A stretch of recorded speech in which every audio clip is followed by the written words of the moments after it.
Ayan, hello po sa ating lahat. So, ito po yung part na pinakagusto ko po, suportahan po muna natin si Kalingap JG, So, lahat po ng mga uploaded niya are promoting, sa YouTube channel ni Kalingap Edu.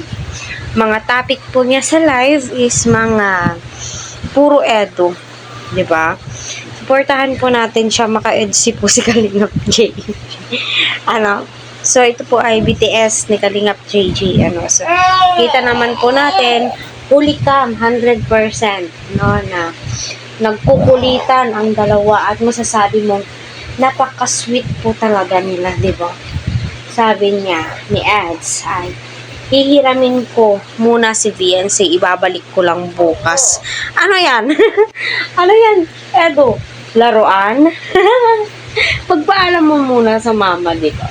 Sa parents. Alam naman po natin, respetadong tao itong si Kalingap Edu. At iniingatan nga po niya itong si Beyonce. At pinapahalagahan po, So, masasabi ko, blessings in the sky po talaga ang EDC.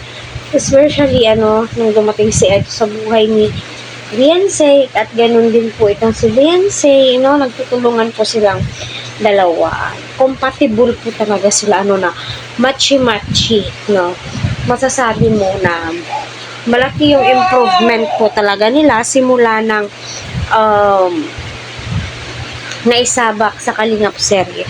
Especially, si Beyonce, laking pasasalamat niya kay Edu, di ba? May pakuya-kuya pa siya, pero inalis niya yung kuya.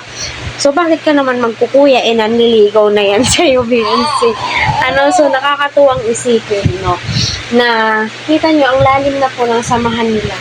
Akalain niyo po yun, 1 taon na po, So, naway, magkaroon ng season 2 ang EDC. Kasi alam nyo, sila po yung stress reliever ko. Sila po yung nagpapasaya ng puso natin. Yun ang yung daily dose. Sila po yung daily dose po natin, di ba? Kaya, kapag may BTS, sila po yung laman, sila po yung topic, ay, naku, uulanin po kayo ng mga supporters ng Team EDC. Aside of that, ipropromote pa kayo ng mga supporters ng Team EDC. So, ganun po sila magmahal, diba? Nakakatuwa kasi makikita mo sa mga Facebook, napropromote po talaga at kita naman po natin, diba? Kaya, patuloy lamang po natin silang suportahan.